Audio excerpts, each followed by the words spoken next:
Good evening. You're listening to the Xtreme Movie Show. I'm your host, Rob. Along with me is Professor Pixel. Tonight's show, Xtreme TV, Season 2, Episode 17 of Twin Peaks, the original ABC hit TV show that is right now in the doldrums. I think it's hitting rock bottom before it finishes up with a strong finish, allegedly. And as we continue on our march of doing these episode reviews, following a little brief interlude with Fire Walk with Me, the movie, before we dive into Season 3, which recently showed a few years ago on Showtime. So, Pixel, typically what we do on here with all the Twin Peaks fans we have is we kind of talk about each episode, go through each scene roughly about what happens, what we like, didn't like, compare it to stuff that we had before. And one of the key themes is that, there's definitely some Lynchian things in there, definitely some Twin Peaks themes. But in this rudderless, directionless void we're in right now, I would have to say that this episode, while a few episodes ago I was upset, I felt like this was not a Twin Peaks episode. This was really, really bad television, and even some, I think, interesting acting and some choices. This is just a train wreck. This is the messy train wreck. This is not the clean kill on the side of the road. That's how I feel about this episode. What are your initial thoughts? I mean, it's not a great episode, but I think it definitely has a direction. I don't see the directionless motion that you see. I know we're heading towards somewhere, or so you think. So I think that's right. I don't know. This is my first time around, but I knew you weren't going to be too happy with the start of this episode because it's really just Harry. We see his face and flashbacks of him and Josie, and it's like a good 3 minutes of this, and finally Hawk comes in to break that horrid chain. But he brings breakfast from Norma's, and Harry's saying, "Oh, well, bless Norma, but I'm not in the mindset right now." And Hawk gives a small salute to try to say he's right there, but Harry's not hearing it, and it's quite a sad sight. He's been taken down by a woman that we haven't really liked. You downright hated. Well, I thought she was an evil woman. We said she was the Marty Robbins template for you country western fans out there. Evil woman, devil woman, I should say. But I agree with you. I don't think this opening scene was strong at all, because let's at least talk about it in terms of its technical perspective. How did we end the last episode? Extremely weird and bizarre, which I don't mind. They went for the home run by showing Josie's spirit entrapped in a wooden doorknob. And I'm not joking or exaggerating. So it's very, very weird. I don't know how you combat that. I don't know how you build on that, or I don't know what you do. I thought, okay, that's it. That's done. So as soon as they start off here, what's the first thing we think of? We think of Josie and a doorknob, a wooden doorknob, I believe, if I'm correct. So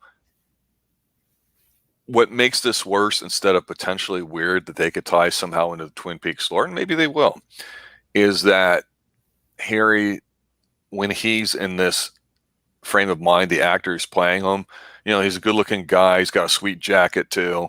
But he just this episode, it's like it's overacting. It's really, really bad. It's like someone trying to play like they're drunk when they're not really drunk and overdoing it. It just comes across as not believable at all. And because we don't like her, we don't want to spend 3 minutes on this. And I will say this too, the music was not appropriate, I think, in this episode, and it really started off in this one. There was a lot of jazz, the jazzy music, there was a lot of it in here, to be mischievous. And this is a somber moment, and yet they're playing this weirdo jazz.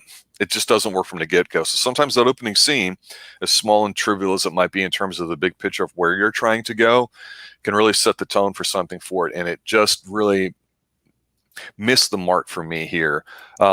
And you're right, it's too long of a scene with what they're doing it.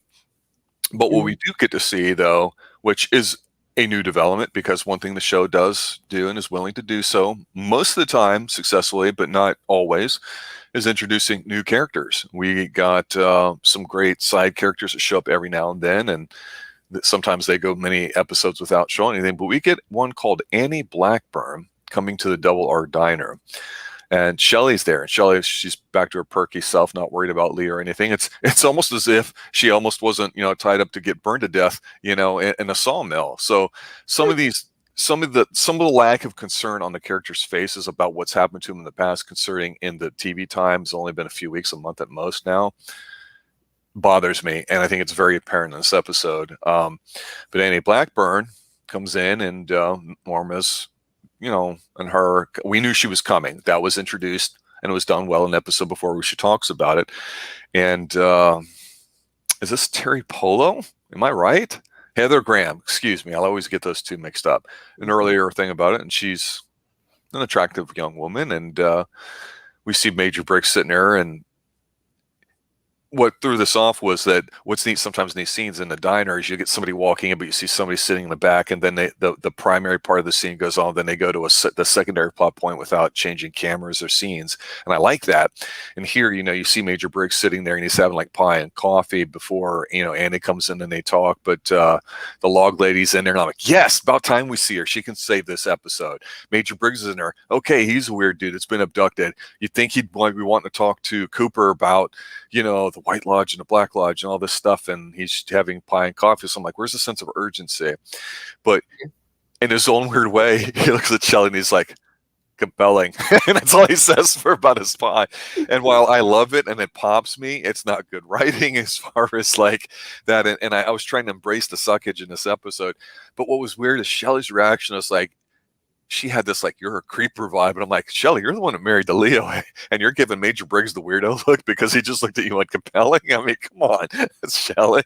And so again, it's not consistent with any of the characters. These are merely vessels. They're not the characters that we come to know. Although I did thought in the first scene, Norma did have a really good hangover breakfast there. I was like, oh man, come on, that's pretty good. But it gets even weirder in the next quick scene because Hawk, who we haven't seen a lot of, he's that nice kind of glue guy in the middle, and he's talking to Cooper, who's looking at stuff. And it's weird because they're not letting Josie Packer's death go away. We saw her essence go into that wooden door handle or whatever, and it was just kind of a weird looking scene. But they're saying, well, her body had recovered at scene, only weighed like 60 pounds, 65 pounds, something like that. I'm like, well, we didn't see that. So what the hell are they trying to do here? So I'm really turned off early on in this episode, especially with these three not good scenes. What was your take on these two? I mean, I don't know. I'm thinking that in the time between what they took the body and actually took it in for the autopsy, something might have happened. They didn't show it, but okay. So let me just ask, because I'm being stupid here. We saw her essence go into it. I don't remember if I saw her body anymore. So as a watcher, maybe I'm ignorant, but I can't believe I'm the only one that thought, her whole body spirit disappeared, and that's what went into the doorknob. Obviously, I'm wrong, but we didn't see that as the point. No, because we saw Harry holding the body, and the last thing we saw was Josie's spirit getting trapped in the drawer knob. So now they've said they've recovered the body. I'm like, okay. Yeah. And somehow it only weighs 60 pounds. But it's not great, but we're getting where we need to go, I guess. And speaking of going where we need to go, there's a nice road shot. It's new. I like it. It was good. I agree. It takes us to the hut with Wyndham, Earle, and Leo. Leo has him going like a dog. Fetch my slippers. Get the paper. Go ahead. And he's complaining about country living. And that's when he looks in the paper and sees the move. And the move is it's just moving one pawn, and he is not happy because he knows that this isn't Dale. Dale wouldn't make a move like this. Dale doesn't know the meaning of a stalemate, and that's what he's going for. So he has help. I won't abide cheaters. And he hits poor Leo with his long flute before he goes ahead and starts. It's a nice little whack. I wasn't expecting it. I know, it was so random. But Wyndham Earle says that they're going to pay for go ahead and making this move. And it ends the shot with his ring, the one on his finger. I guess his wedding ring. But I thought it was a unique way to end the scene. I don't know exactly what they're going for. I think it would have been more eerie just to keep showing him as it like fades out, because I believe we went to commercial after that. Yeah, it was a weird edit. I caught that too. I guess that is something that can happen too. But we've talked about before how some episodes seem like they've got the time and care as far as the details, as far as these transition shots, which some are spectacular, but also some of the nature ones and some of the themes like owls is a thing that we saw along with pie and coffee, and maybe just a few other things too. But for here, I'm like, wow, that's kind of rough. You couldn't have dissolved to something, or I don't know. It's just, it was a little off. And usually the episodes are pretty good, like I say, when people are doing things where they're just happening, whether they're talking about something or if there's a detective-y part to it. Because in this episode, you made the comment about how things are moving forward, and when I look at Wyndham Earle, I told you he totally lost me on him being any sort of intimidating, smart guy or whatever. And they have him doing stupid stuff like when Leo's fetching his stuff for him, doing his Frankenstein walk. You had Wyndham Earle sitting there doing this weird breathing thing. And for you yoga practitioners out there, there is a breath of fire thing out there that can clear your nostrils one at a time doing it, which he's not doing, obviously. And it's like, is that what he's trying to do? I don't know. And he's plucking an obviously fake flower, boutonniere, it looks like, I don't know. And it's like, we're supposed to believe, as quirky as Cooper is and as emotional as he was about not having an underage relationship, that whoever his mentor would be somebody at least on the level, but maybe with some more maturity and wisdom, or just better all the way around. And that's supposed to be Scott Wyndham Earle, and I'm just not buying it. It's Tweedledee and Tweedledum here. The guy's just overacting. It's just not done well at all. It's just not intimidating. Therefore, this whole Wyndham Earle angle, which is supposed to be very personal, it has just not been working for me. And out of the bad dissolve, I will say if you're watching it, you get to see a very interesting shot of very beautiful. How do we want to say this? They're a pair of woman's legs. Let's just get right to them. That's what they are. Yeah.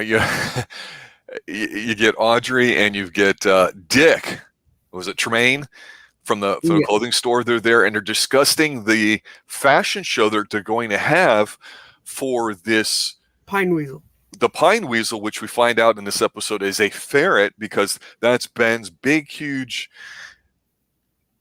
master evil plan to stop the Ghostwood project from going on, which none of us cared about anyway. But that's the side thing or whatever. And this guy, Tim Pinkle, who's supposed to come with it, who is, I think, Squiggy from Lenny and Squiggy back from the Vernon Shirley show in the 70s. And he plays it with all the whole horrible Jersey, New Yorky, fakey kind of accent, and it's just whatever. And then you have Audrey, who's been getting memorized by Billy Zane, who's going by Jack in here, who's got a totally unrelated outfit to what he has before, with a dumb cowboy hat and looks like a corduroy jacket. I'm not quite sure. I just don't get it, and it's really awkward. And I don't know what to expect here, except for they decided to swing for the really horrible fences and they keep like foul tipping the ball off, because I'm watching this going, I'm mad. This is dumb. This is stupid. It is a train wreck in slow motion. And I will say this. I never liked Dick Tremaine and the whole Lucy angle, which, by the way, we never really got a resolution of, did we? If we did, I don't recall it. Please, we don't need to talk about that. The point being, because Lucy will show up here later, we see Dick in here, we're automatically reminded of what he was involved in last, along with Andy. And you and I said Dick and Andy working together doing something was stupid, but at least entertaining and mildly fun. And we kind of went, hey, that's the best they were on TV. Now we're like, what, a fashion show? Well, at least he's a fashionista and is going to be involved in it. Okay.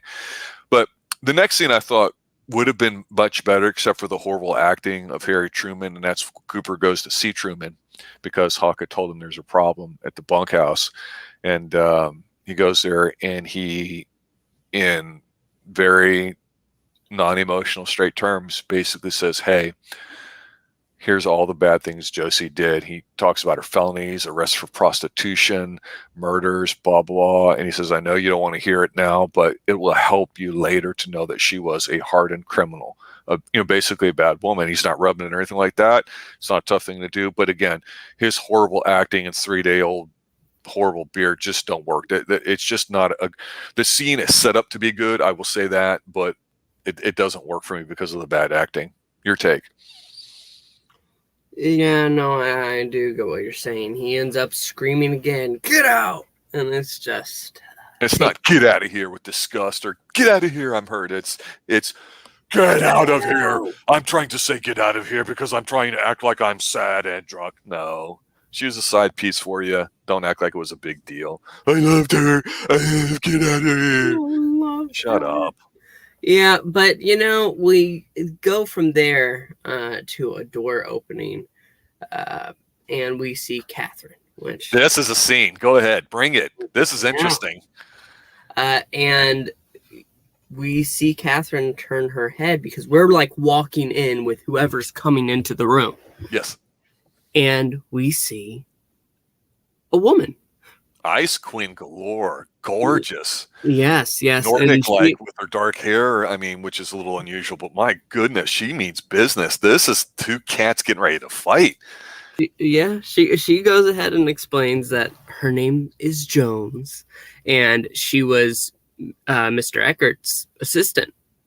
And basically wants to speed the return of the bodies. And she makes a note about how he and Josie are going to be buried side by side because they really did love each other, or he really did love her. And Catherine doesn't really care. She doesn't care about Josie, and so she's moving on quickly and wants to know the real reason why Jones is there. Jones explains that she has a gift. And she ends up going into her and into like this bag that she has. And Catherine pulls out a gun and says that she better move slowly. And so Jones does. And she takes out this black, sleek box and sets it in front of Catherine and explains that this is a gift from Mr. Eckert. And that's pretty much where the scene ends. But we didn't get to see Jones. We've seen her before, but we didn't get to really see her have a moment to shine. And she definitely sets up a little bit of intrigue. Agree totally. It's probably the most interesting things in this episode because it's a development.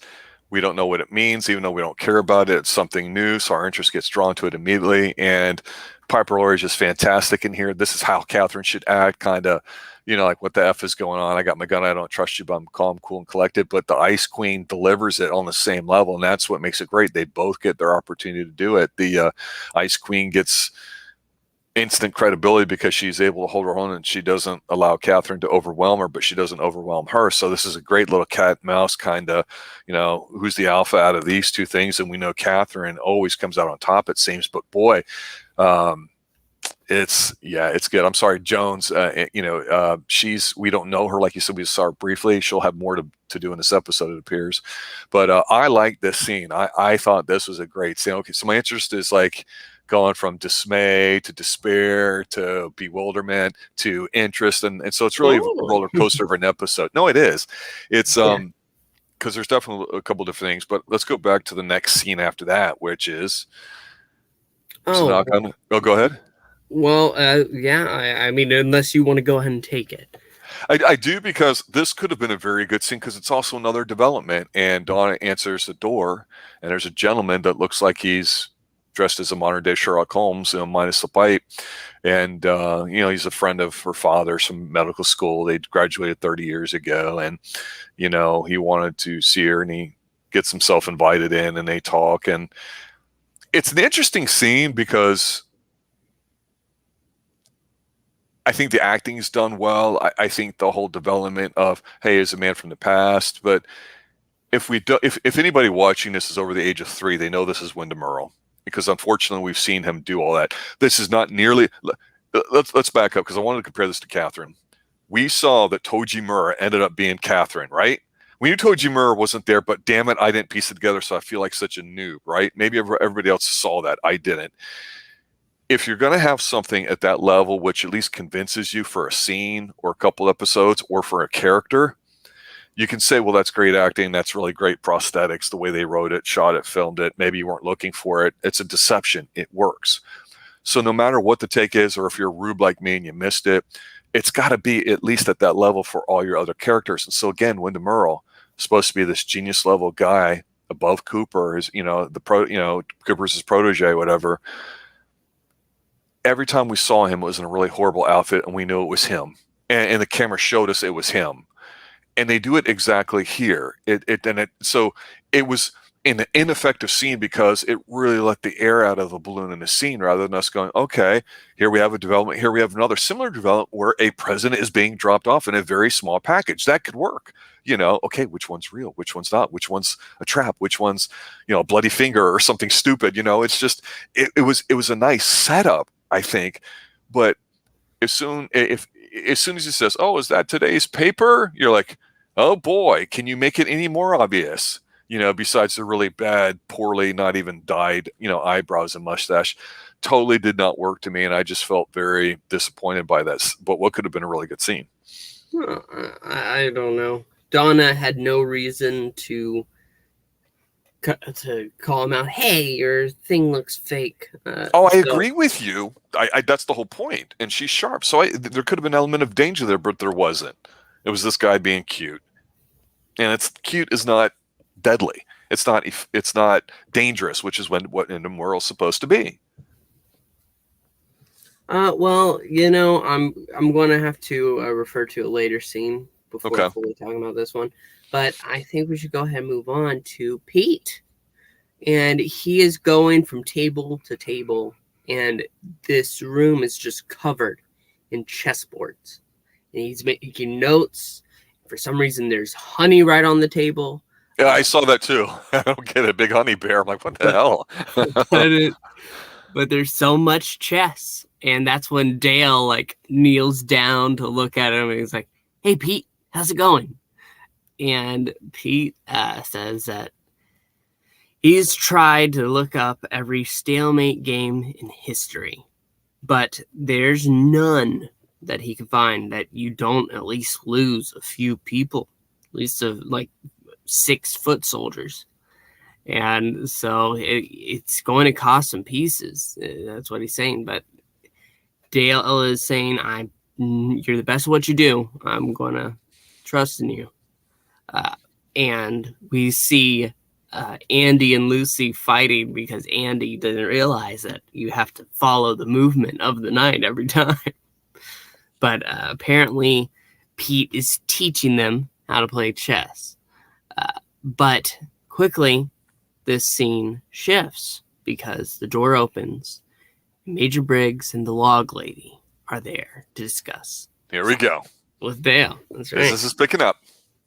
So we see the 3 triangles. And these 3 triangles are the mark that were left on the Major whenever he returned. And the log lady says, okay, well, you see that. Look at my leg. And so she goes ahead and pulls it up. And I know you got a little excited because that's your girlfriend there. But it's okay. Just take a deep breath. But she shows her leg, and there is a mark in there. And it shows 2 triangles that look like they are chipped out of in the top. Is that what you saw? It looked like Twin Peaks to me, 2 mountains of the same height. That makes more sense. It did look more mountainous, I suppose. But I wanted to keep it as basic shaped as I could. Right. And she explains how, when she was a kid, she disappeared for one day. It was just one day. But whenever she came back, she had that mark. And she disappeared just how the Major did. And she remembers returning with a flash of light and the call of the owl. The only time she ever recalls hearing that again was the day her husband died. And the major and log lady say what they know, and the major actually, whenever he's talking in response to the log lady, he almost is remembering things that he almost forgot. You have that little bit of wonder in his voice, which is always nice here. But they ultimately don't know what it all connects to or what it means. Yeah, I mean, having goofy stuff and foolishness can be entertaining, but when it takes away from the impact of doing something with characters, it really, like I said, can suck the wind out of an episode. And to me, in here, the first part of this with the chess stuff should have been serious, because Pete trying to run through all these permutations to have as many pieces on the board as possible. Therefore, Wyndham Earle allegedly killing as little people as possible, according to Wyndham Earle's rules, which we already know early on have been broken, which in itself is inconsistent writing. It's stupid with what they're doing. It just leaves me shaking my head. When Cooper had popped his head up there, it was kind of a cute scene, and it just devalues the seriousness of what's supposed to be going on here. You got to make a move, and it's got to be the move where you can do it. And Wyndham's smart enough to recognize Cooper's not really doing it on his own, so we know that before we even see the scene. So it's stupid. It'd have been, hey, let's see all the effort that the good guys are trying to do by doing all this. Let's keep it serious, and let's Wyndham Earle discover that at the end, and then say, oh, I see what he's doing. Time to change the game, and leave on a hook where you go, okay, this guy's smart. He's able to recognize his protege's patterns, and it makes Wyndham Earle look completely weak here. But the second part of it, like we've said before, Twin Peaks sometimes does this, where they shift to another story. I thought, okay, we know weird stuff has happened in this season that didn't happen in the first season, because again, immediately we're thinking aliens, we're thinking abduction, we're thinking branding. We're not sure. We know the energy works with highly classified energy type signal stuff. We get all that, but like I say, they're just eating his pie, not want to talk to him. Oh, now I'll talk to him. And so they go through it all, and it's kind of neat. But because Cooper is kind of goofy, it's like, okay, and they go to draw it out, and I don't know. I like it, but again, my issue is them just slapping stuff together and saying, "Oh, look, we put it together. It's got all our characters. Therefore, it's Twin Peaks." Is not true, because in the next scene, where Billy Zane had wooed his way into a picnic to sunny Southern California, the misty, dew-covered hills of Twin Peaks. Audrey's she's scrumptious in this episode. I mean, she's a babe, but my goodness, they're sitting there having a moment, and it's horrible dialogue, and it doesn't work for these two getting wooed, and it's just an obvious thing that they're slapping together. I'm less interested in these two than I am, Andy and Lucy. I really am. They can't get off my screen fast enough. As much as we all who doesn't love a Billy Zane and who doesn't love Audrey, putting them together is just the wrong combination to me. Yeah, no, you're right. It is an outdoor scene, in this scene where that's beautiful. It's gorgeous. I like it. That's a new scene. It's wonderful by a lake. Absolutely. The location is stunning, and there's no doubt about that. But I see what you're saying about the romance. It's at best. It's no Herondale, but it gives them something to do, I guess. But what's really interesting is, I feel, the scene after this. I agree. And we go back to the house, and we see Donna as her parents are getting home, and she says their friend came by earlier, a Gerald Craig. And the doctor in town, he stops and says, "That's not possible." And Donna's saying, well, he came by, he gave this, and here he gave a number too. They call the number, and it's the local cemetery, which was just a nice touch. He didn't need to do that, but he did. And he opens up the small package, even though I would have been a little more suspicious of it. But inside is a knight and the move of Wyndham Earle. Yep. And that's when the doctor tells Donna, Gerald Craig died drowning years ago. He was my roommate. I know. I tried to save him, but he couldn't. And so the doctor, as soon as he sees this chess piece, he says he has to go to Cooper. And if that man ever comes by again, don't let him in. And this is where you feel that urgency. Yes. That something's wrong. Yes, totally agree with you. I think it's a great scene too, but I have one minor quibble that just popped in my head as I saw this episode, because I didn't know if I was going to talk about the scene or you, but my thoughts were, okay, do you remember what the piece was that was delivered? Yeah, it was a knight. What color? Black. So who goes first in chess, white or black? Who starts the game? Isn't it Do you know? white? Yes. But this game started with black, didn't it? Well, that's not how chess starts. I So know. now I'm going, damn it. If Windermere started this, it should be a white knight. But it's the black knight, knight to king's bishop 3. It's like, well, should that be, I mean, unless it's, hey, I took your piece or something, and it could be, it could be that. I'd have to go back, because I think that Dale might have started this game, because I don't remember. It's a minor quibble. I'm not trying to blow it up. Whenever he was talking about Wyndham Earle, I remember him talking about going to the paper to put something into it before we had the major chess move of Wyndham Earle. So I think Dale might have started this game. Well, kind of sandwiching the next two scenes together, because I think this segment's probably the best of the whole episode, as far as continuity goes. We get to your point, which I agree with. It was a really well done scene. A lot of meat on the bone, action, reaction, boom, things are progressing. It's very good. That's the first thing that we get a sense of how powerful he is, because he's like, this man's very dangerous, so I got to take it to Cooper. Then you go to Nadine, who's there for the comic relief, because Dr. Jacoby's there with Ed and Nadine, and they're talking about getting divorced, and they're concerned because she may not know what that means in her fugue state, supposedly being with Mike. And her acting in the scene is spot on. It's terrific. It's awesome. We know she has super strength, but we don't really see it a lot, so we kind of forget about it. But here she's like halfway through it, her eyes close and her head drops, and so we think, oh, maybe the word divorce might bring her back to reality. But no, I think I'm blind in my left eye. I popped, yes. And I laughed hard. That was really, really good. But because that's such a different scene opposite the scene we saw before, that gives a little bit more oomph, because it's a totally different emotional state. But then the next scene after that is a pretty brief scene, and it feels like to me things are speeding up a little bit in the episode. Maybe it's just bad editing in the first half. You get to where you go back to Donna's house, and you get to see where, how do we say this? Donna's walking down the stairs, the door opens, she stops, so we know she's watching it. And her mom, who happens to be wheelchair bound, goes to open the door, which again, I don't know why, if the guy's dangerous, but she does it. And it's Ben Horn, who comes in, takes her hand, kneels down, and whispers something to her, and that's it. It's dumb because it's so simple. It's stupid because it's so friggin' effective, but works in, like, damn it, what we've talked about before is the past history of these characters, whether we like them or not, and the unraveling of them slowly and how they affect other people.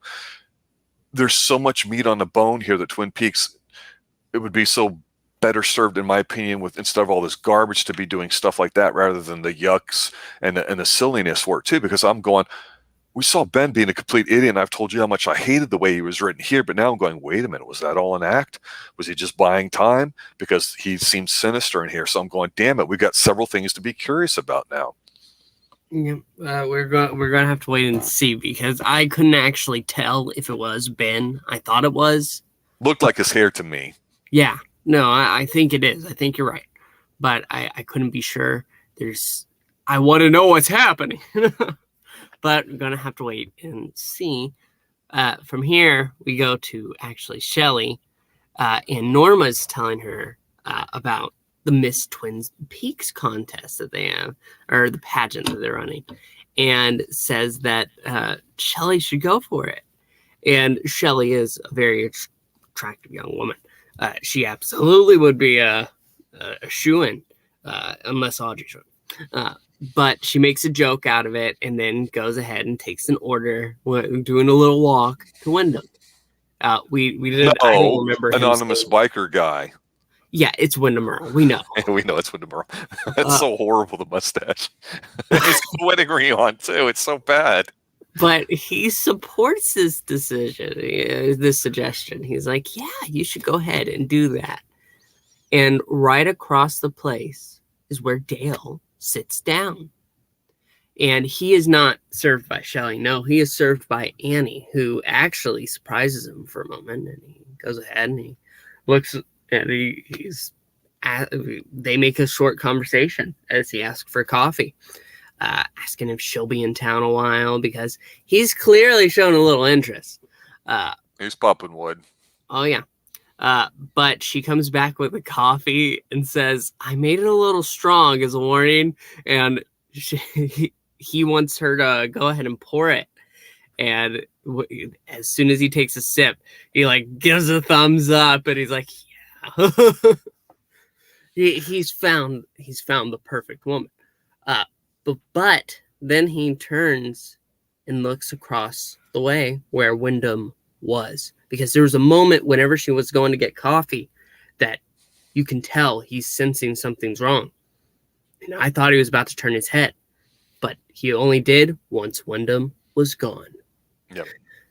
But fun is cut short because Hawk comes in explaining that they need Dale at the bookhouse. Yeah. You want to go ahead? Well, just real quick on the scene you described. Obviously, it looks like it's going to be a love interest for him, which is ridiculous because they refuse to do it. She looks like she's the same age as Audrey, or barely even older. So I think it's ridiculous that they're now doing this. Apparently, Kyle, was dating one. I don't know if it was Audrey or whoever in real life, and so didn't want to go that way. And I get those things happen behind the scenes, and so people don't do it. But for me, Dale, we see the goofy side of him a little bit here in this episode, and also the serious. It's like, we get flip sides of the coin, and I kind of don't like that. I like him to be kind of one-tone-ish a little bit, maybe, because what was disturbing in the scene was that when she serves him and they're supposed to be getting the electric, feelings between them, this chemistry, when she's pouring the coffee, there's a close zoom in on her wrist where you see she cut herself, and she'd made the comment earlier when she met her sister Norma, who promised to work her to death, and she's like, I don't want any charity. Back in a convent, it would be this. So we know she's a mental.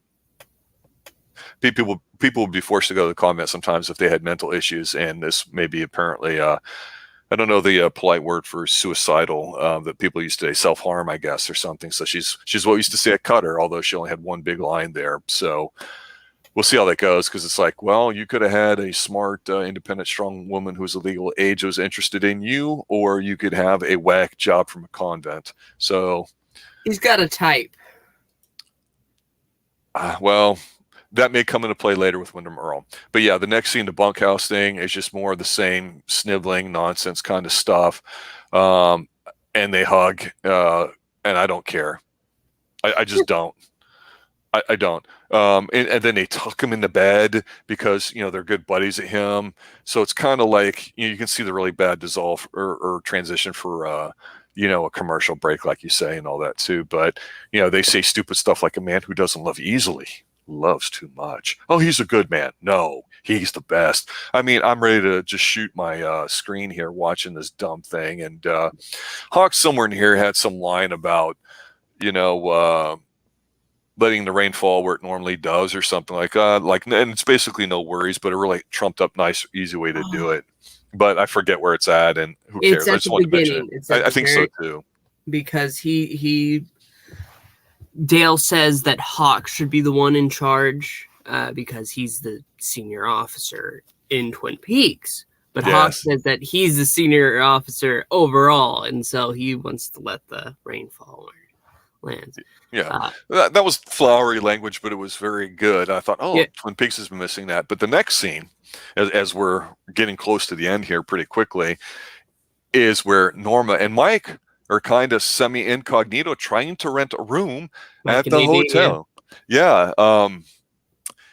And he does a really horrible job, and it's actually Mike. And I said they should have done this 10 episodes ago, or whenever they were decide they're going to go through it and show them going this and have some drama. Because the only thing that happens with him faltering badly with balling up and saying, hey, give me a room, man, instead of feeling uncomfortable, is he sees two chicks from high school. And any guy that's nailing a chick that's not in high school, that's above that age, is going to be walking out with his chest out thumping big time. And these two girls that he sees don't look like they're Twin Peaks girls. They look like this whole urban ghetto infestation of the fashion world that happened in the late 80s with baggy shorts and all that and sideways caps with their brims pulled up. It's just an atrocious fashion statement, and it's not in Twin Peaks at all. And it really speaks for, I don't know who decided to do that, because I guess they were going for a theme, because we would see this sort of horrible dress here in just a moment, but it's not a good scene. Even Nadine smashing the buzzer or whatever, or the bell. I was like, okay, whatever. And then really, to me, there's, after the scene, there's only two scenes left. The one really, really big scene, and then the very small scene at the end. So where do you want to go with I want the small scene. You take the big stuff. Go okay. ahead. So we get the Stop Ghostwood and Save the Pine Weasel, which happens to be a Ferret fashion show hosted by, with his glasses this time, Ben. And I'm like, okay, they're really doing this. I will say this. I think this angle is completely dumb stupid, but there's a certain element of, hey, Ben did find a way to kind of slow the project development down because he'd been outsmarted, quote unquote, like a fox, if you want to call it that. So he goes up with a speech, and then Dick Tremaine's kind of like the fashion host, and it's a small little intimate room, and you get all these various pieces of denim and houndstooth patterns and just absolutely some of the most atrocious looking combinations you could ever find being modeled poorly by Lucy and Andy, and it's just god awful. But I will say this: as horrible and as much of a train, this is the wrecking part of the train wreck, right? This is the actual collision of all the metal parts and the sounds coming from it, and the screeching, and the stuff that in slow motion takes forever to happen. We're watching it. They went bad and they succeeded because Dick Tremaine sells it by his acting in the scene, being the guy. It's phenomenal. It's great. It's the absolute worst thing about it. But there's this little cat and mouse scene between Ben and Catherine about it, where Catherine's like, Ben, what are you doing? He's sitting there drinking milk and cookies, and he gives her a speech about going, did you ever have an incident in your life that made you totally change your ways? Well, I have, and I'm thankful for it, and I hope that you have one. So he's going fully holier than thou honor, and I love it. He should have been doing this at some point earlier rather than all that stupid crap we saw for most of the season. And she's like, well, if I don't know any better, I'd swear you almost believe it. And he's like, well, why don't you make a donation to help save it, when she knows that this whole thing is to stop her? So this is good. This is the first time they've had this cat and mouse thing going on since really basically the end of season 1, maybe the beginning of season 2, because she had been AWOL. This is what we know that's Twin Peaks. These little battles and wars, even if it's a different battle war, it's still the same thing, okay? Just a different detail. It's a great scene, and it's just one big long running thing too. It's great. And if they had stopped there, I'd been like, holy shit, they're finishing strong. But then they go to bring out the ferret, aka the endangered species pine weasel, and Squeaky brings it out. He's an instant train wreck. He opens it up. He's like, "Oh, they're attracted to shiny objects, and they're bad. They're attracted to bad smells like cheap cologne." And Tremaine's sitting there, obviously disgusted. He's like, "Well, kiss him." And we know that the ferret's going to escape. And there's really bad shots of chasing people around, and it's a complete disaster piece of a scene. And it is so awesomely bad that at least it's memorable, because the past several episodes have sucked. This is the trash of the trash. This is not Twin Peaks. This is middle school trying to put together a skit. It's garbage. And then you get Billy Zane and Audrey. She falls, and he accidentally catches her in the same stupid cowboy outfit he had on earlier that he was singing at the Great Bear Lake or dew-covered hills of Twin Peaks or something. Just an awful complete scene as they kiss. But then you have the very last scene, which you would like. Please take. Yeah, because that scene you had ended with a girl screaming hysterically, and it stops, but it becomes an echo as we see somebody walking into a door. They open the door, walk up, and there's a man there in a chair. They quickly knock him out, and after he's knocked out, we see who's there. It's Smith, the Ice Queen lady. Oh my yes, God! at the boathouse, and she's walking. She's walking over to the bed where Harry is, takes off her jacket, reveals like this. Oh, she's so gorgeous. Yes. Oh my God, this is so classic. She's a 6-footer. I looked her up. She's the real deal. Oh my God. Go ahead. Sorry. Yep, and she's in the something nice and silky before slowly moving the covers and getting into bed with Harry, and that's where this ends. That's good. Yeah, that's I don't understand what's going on, but I want to know. Exactly.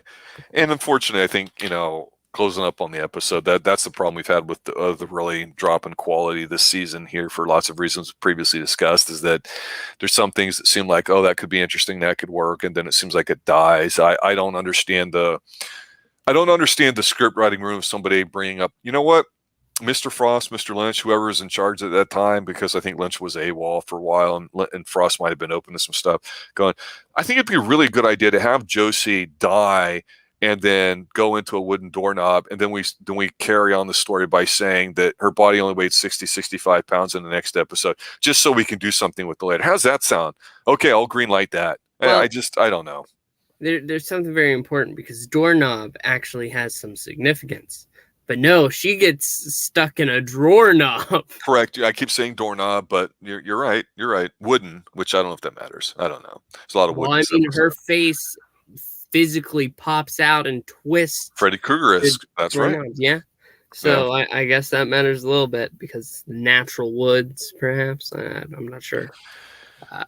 There you have it, ladies and gentlemen. Season 2, episode 17, Twin Peaks. One of the worst episodes of all time. It's very bad. It's bizarrely bad. This is the one you want to drink heavily and watch, and it'll be wildly entertaining, unlike some episodes we can't recall previously, because they were full of nothingness, which makes them worse than this episode, as bad as this episode is. So we'll see that. Any final thoughts?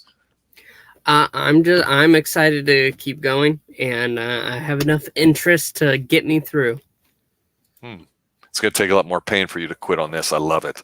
Okay, there you go, ladies and gentlemen. Twin Peaks Season 2, Episode 17. I'm Rob, here along here with Professor Pickles. So check out all the other reviews that we did for Twin Peaks from the original pilot episode, Season 1, Season 2. We'll continue this through the movie Fire Walk With Me and the Season 3 Showtime thing.